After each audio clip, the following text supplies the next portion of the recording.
nationalité, française, né à Paris, le 21 novembre 1694, mort à Paris, le 30 mai 1778, biographie. François-Marie Arouet, dit Voltaire, est un écrivain et philosophe français. Il est admis à l'Académie française en 1746.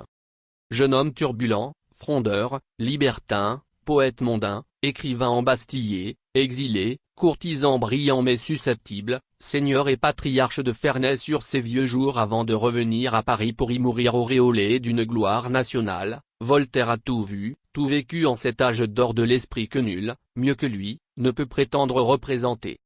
La fécondité et la variété de sa production littéraire sont à la mesure de la plénitude de son existence. Poète le mondain, 1736, dramaturge Zahir, 1732, historien le siècle de Louis XIV, 1751, il fut aussi un pamphlétaire redouté le pauvre diable, 1758, et un avocat pathétique traité sur la tolérance, 1763.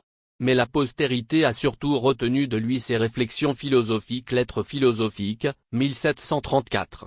Le dictionnaire philosophique, 1764, et ses contes sadiques, 1747. Microméga, 1752. Candide, 1759. L'ingénu, 1767.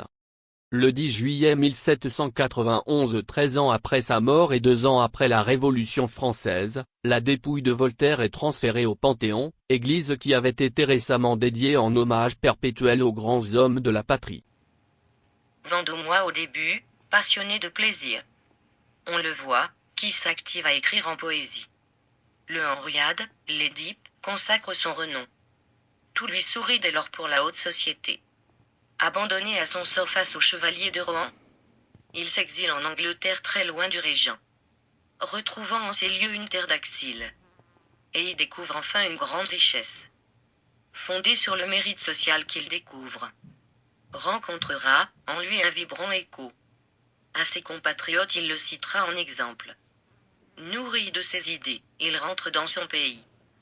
Combat et reconquit la faveur du public. On savoure ses tragédies, ses écrits audacieux. Il publie les lettres anglaises, qui font vraiment scandale. S'abrite chez son ami et compose des ouvrages. Maîtrisant son sujet, il écrit des tragédies. Alzire. Et tout le reste consacre sa grandeur. Rivaux et détracteurs se voient tous muselés. Il ajoute à son arc le genre épistolaire, et correspond avec des amis parisiens. À Paris il reçoit un accueil chaleureux. Refait sa renommée, devient poète de cour. On redoute bientôt ses écarts de langage. Un souverain éclairé l'invite à Berlin. Et son jeu politique peut dès lors s'épanouir. Tout ce bel espoir va bientôt s'évanouir. Voltaire s'empressa de regagner la France, où il peut s'exprimer en toute liberté. La liberté, dit-il, est le bien le plus précieux. Tournai et Ferney l'accueillent, et il peut s'y établir. À partir de ces lieux il combat l'oppression.